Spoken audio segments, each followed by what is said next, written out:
वक्त बदलता है फिर बदलेगा, सारा जहां अपना होगा। जय हिंद दोस्तों, स्वागत करते हैं आपका क्लास कोचिंग क्लासेस में। मैं विपिन पढ़ा रहा हूं आपको मैथ्स और रीजनिंग की क्लासेस। तो शुरू करते हैं आज की पाठशाला। तो देखिए दोस्तों, हमारे यह चैप्टर चल रहा है मिक्सचर एंड एलिगेशन, मिश्रण और पृथक्करण। इसकी हमारी क्लास नंबर फर्स्ट हो चुकी है।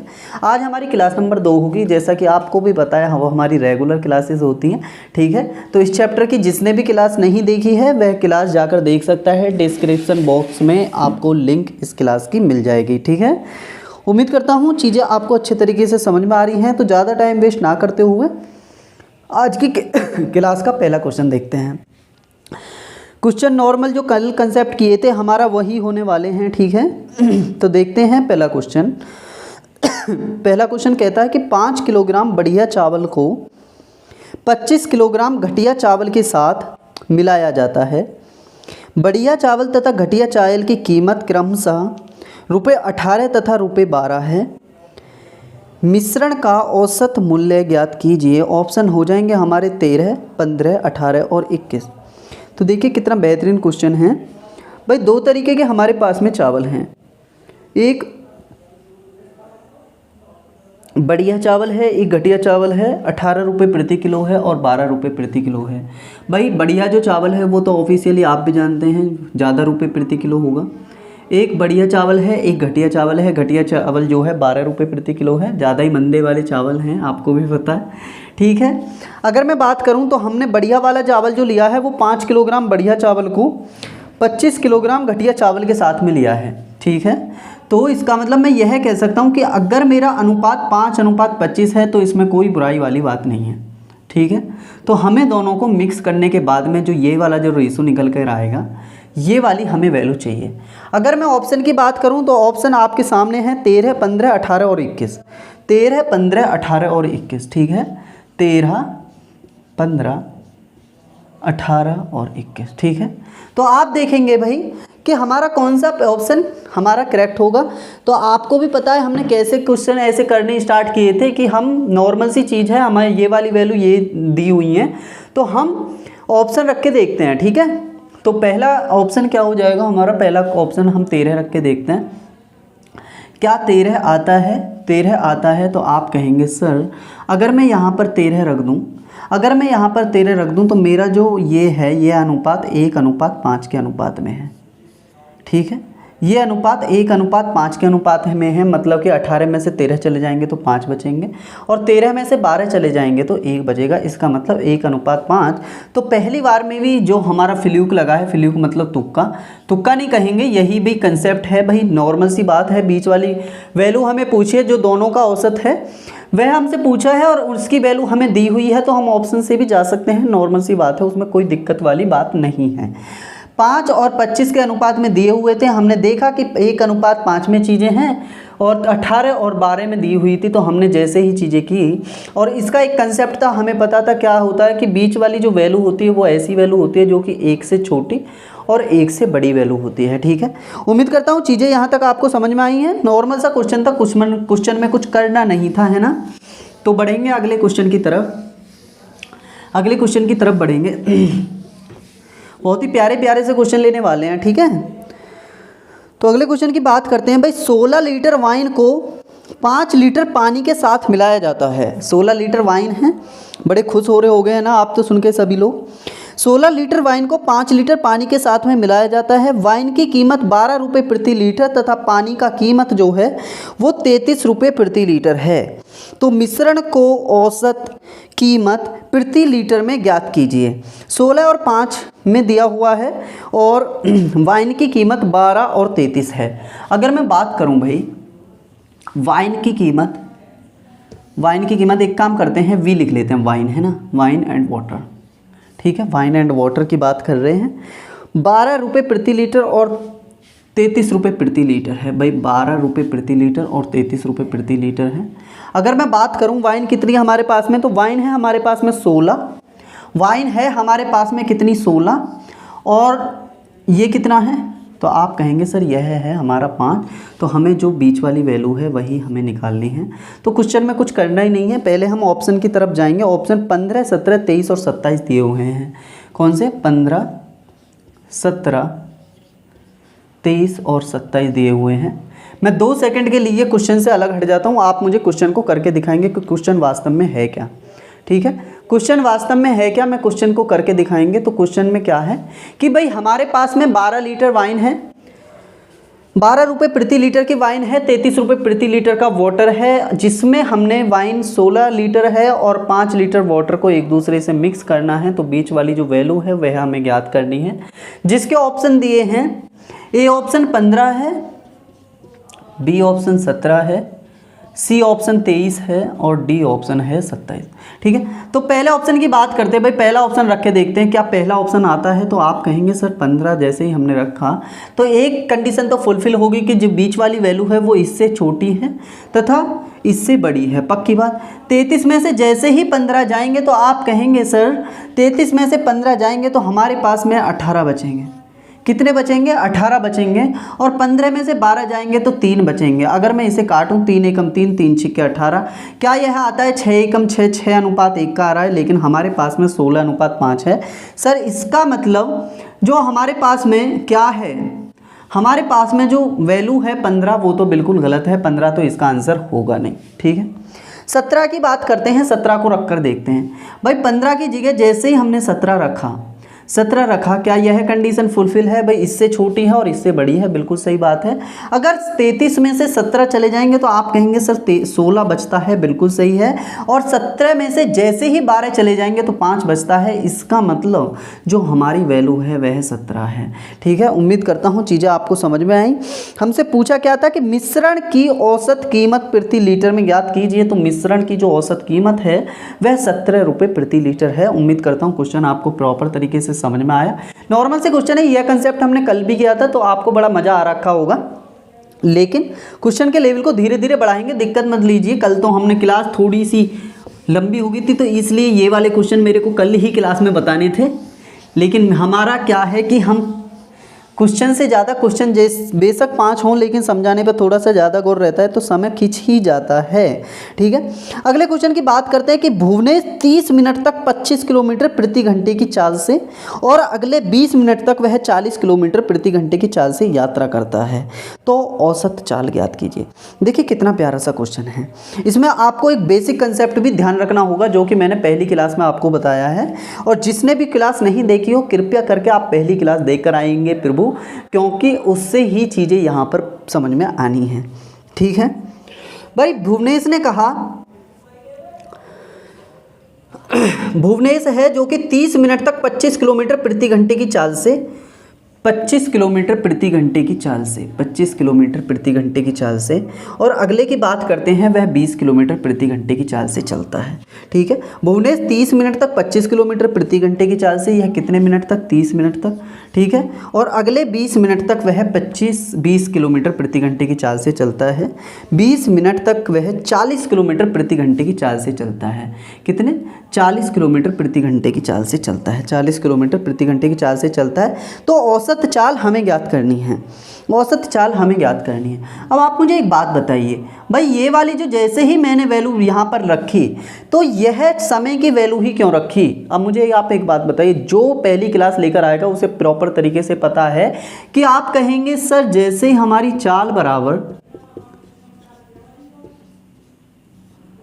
दूरी के बटे समय होता है, उसमें जो समय है वही बेस वैल्यू नीचे आती है। इसका मतलब 30 मिनट और 20 मिनट यह एक बेस वैल्यू है।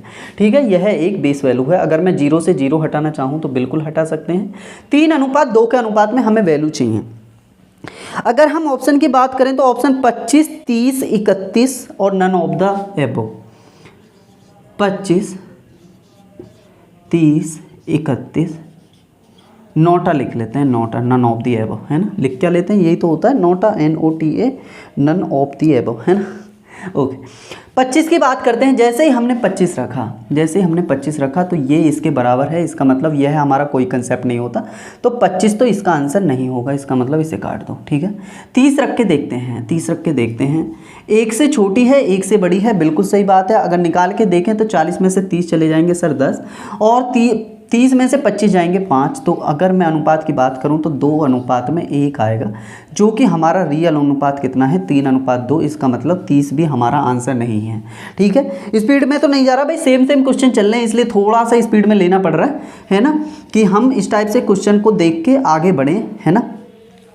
अगर मैं अब की बार में 31 की बात करूं तो 31 को रख के देखते हैं। ठीक है, 31 को रख के देखते हैं। जैसे ही हमने 31 रखा तो 40 में से 31 चले जाएंगे तो आप कहेंगे सर 9 बचेगा, और 31 में से 25 चले जाएंगे तो आप कहेंगे सर 6 बचेगा। जैसे ही हमने 3 से 6 को काटा 2 बार और 3 से 9 को काटा 3 बार, तो 3:2 के करीब में आंसर आया, और यही हमारा करेक्ट आंसर है, क्योंकि यही हमारा समय का अनुपात दिया हुआ था। चीज़ें यहाँ तक समझ में आती है पक्की बात।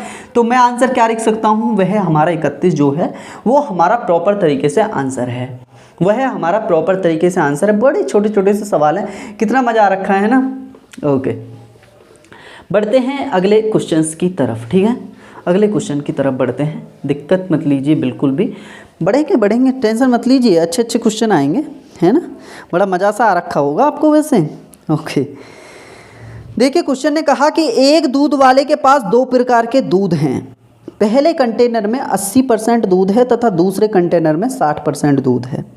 यदि वह पहले कंटेनर के 28 लीटर दूध को दूसरे कंटेनर के 32 लीटर दूध के साथ में मिला देता है तो नए मिश्रण में दूध की प्रतिशत मात्रा ज्ञात कीजिए। कितना प्यारा क्वेश्चन है, कितना प्यारा क्वेश्चन है। कैसे भाई, जैसे ही हमने बात करी कि पहले कंटेनर में 80% दूध है, हमारे पास में 2 कंटेनर थे। ठीक है, 2 कंटेनर थे, एक कंटेनर ये ले लेते हैं, एक कंटेनर ये ले लेते हैं। पहले वाले कंटेनर में 80% का दूध है और दूसरे वाले कंटेनर में 60% का दूध है। इसका मतलब 80% दूध है तो 20% पानी है, 60% दूध है तो 40% पानी है। ठीक है, यहाँ तक चीज़ें समझ में आती हैं।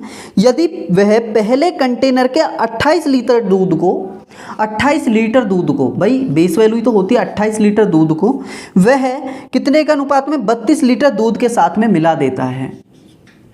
32 लीटर दूध के साथ में मिला देता है, 32 लीटर दूध के साथ में मिला देता है तो नए मिश्रण में दूध की मात्रा ज्ञात कीजिए। नए मिश्रण में दूध की मात्रा ज्ञात करनी है। हमारे पास में ऑप्शन है 63.99, 63.99, दूसरा ऑप्शन है 69.33, तीसरा ऑप्शन है 72.5 और लास्ट ऑप्शन है 75.2। ठीक है, ये हमारे पास में ऑप्शन दिए हुए हैं। पहला ऑप्शन, ठीक है, तो देखेंगे भाई।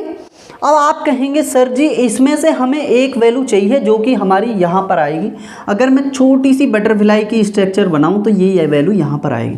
ठीक है, ये यहाँ पर आएगी। इस वैल्यू को थोड़ी सी नीचे लिख लेते हैं। कितने थे, 28 और 32 के अनुपात में थे। 28 और 32 के अनुपात में। पता नहीं किस टाइप का शोर हो रहा है, ये नीचे देखना जरा, 1 सेकेंड रुकिए जरा, है ना। तो देखेंगे किसी का ऑप्शन आंसर आया, नहीं आया किसी का।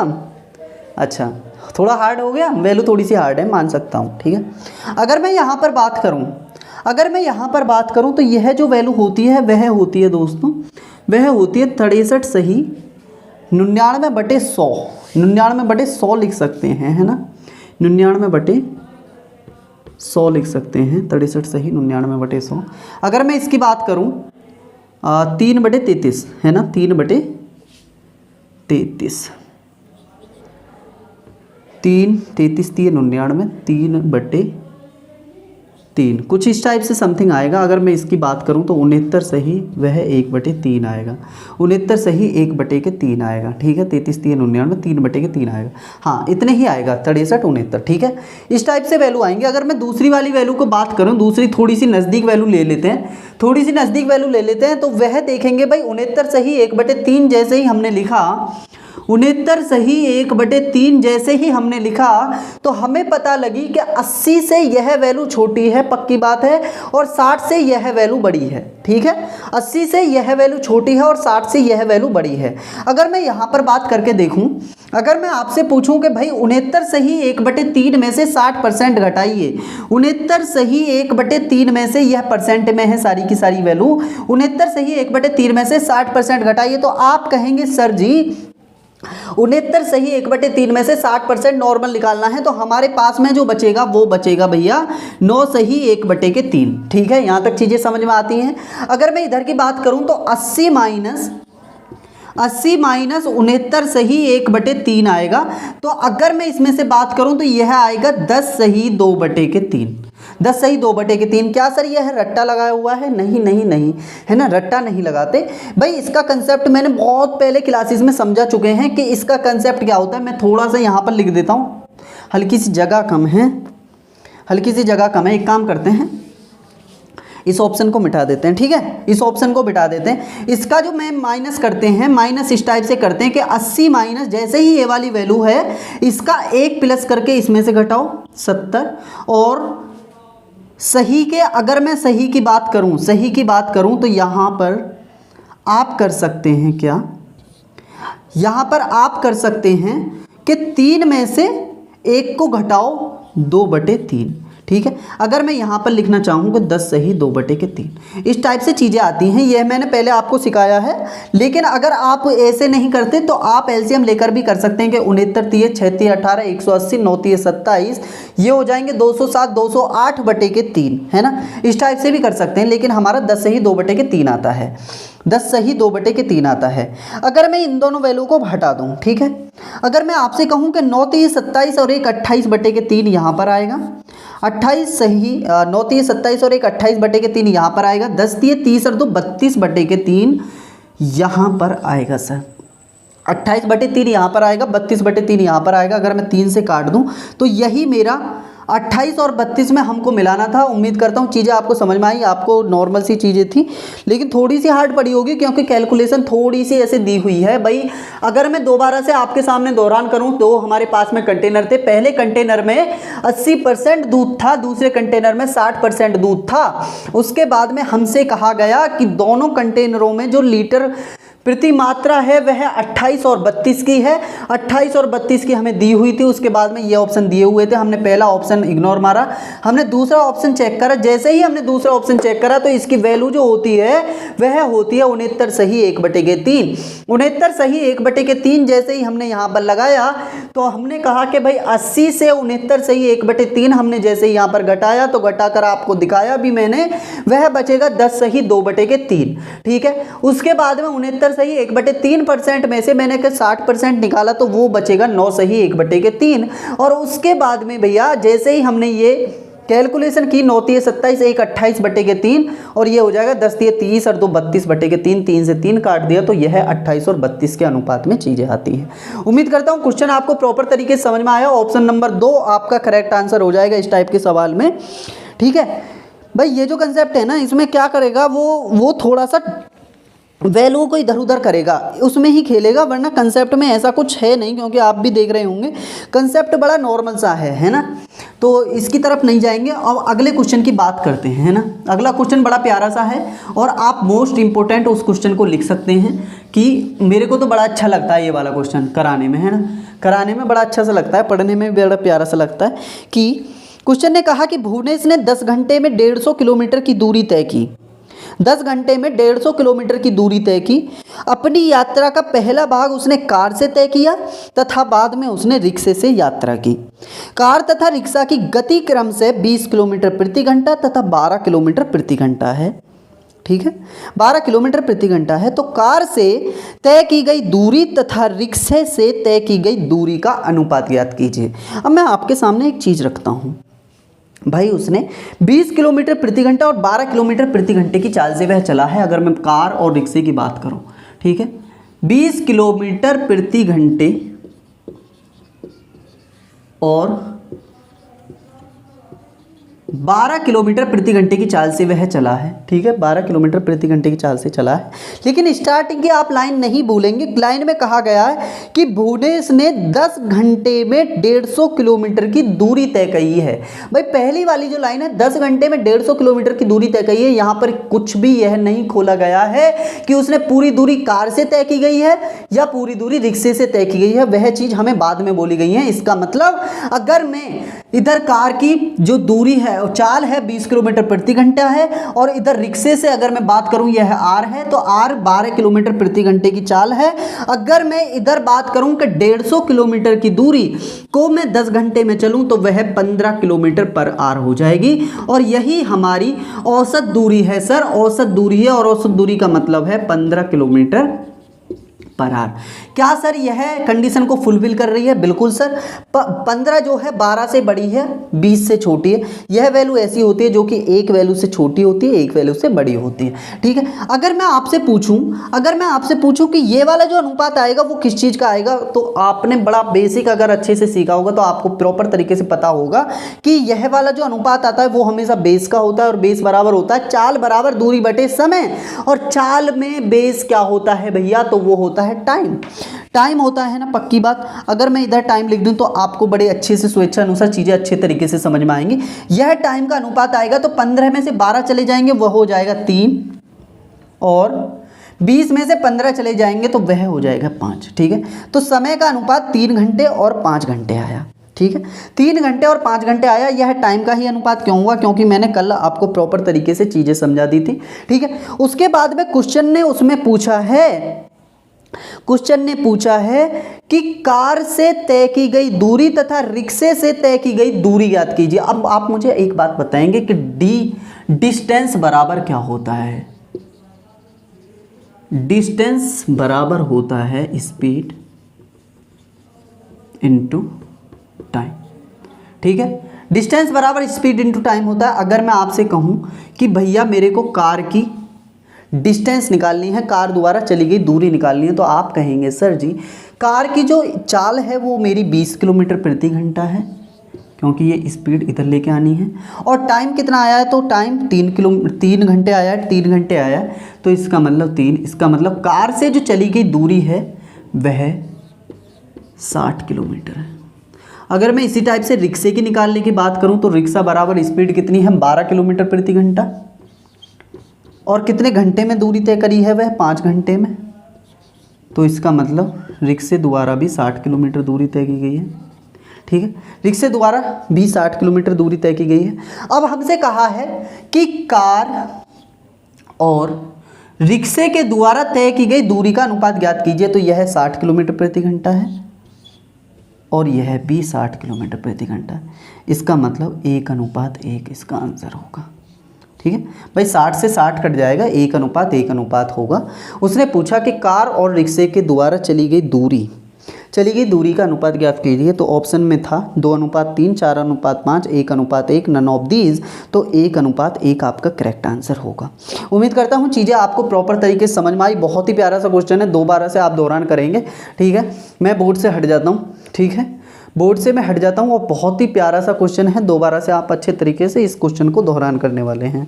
ठीक है, बेईमानी नहीं करनी है किसी को, बेईमानी सर नहीं करनी है किसी को। ओके, तो आज की क्लास को देखिए यहीं पर रखेंगे, क्योंकि मेरे को ना हल्की सी थकान हो रही है। प्लीज़ आज के लिए माफ़ी चाहता हूँ, है ना। तो बढ़ाएंगे चीज़ों को आगे, ऐसे ही धीरे धीरे करके। रेगुलर क्लासेस हैं, 6 से 7 क्लासेस में चैप्टर कंप्लीट हो ही जाना है। ठीक है, उम्मीद करता हूँ ये क्वेश्चन मत छोड़ना, बहुत ही प्यारा सा क्वेश्चन है, आप देख भी रहे होंगे। बहुत ही मज़ा आया इस क्वेश्चन को करने में। इस क्वेश्चन को बिल्कुल नहीं स्किप करना है, आपको प्रॉपर तरीके से यह चीज़ें सीखनी है। ठीक है, तो उम्मीद करता हूँ आज की क्लास आपको पसंद आई होगी। यदि क्लास पसंद आई हो तो लाइक, शेयर एंड सब्सक्राइब करना ना भूले। कलश कोचिंग क्लासेस को आप विपिन कुमार के साथ में पढ़ रहे हैं मैथ्स और रीजनिंग की क्लासेस। आज की पाठशाला को यहीं समाप्त करते हैं। जय हिंद, जय भारत, नमस्कार।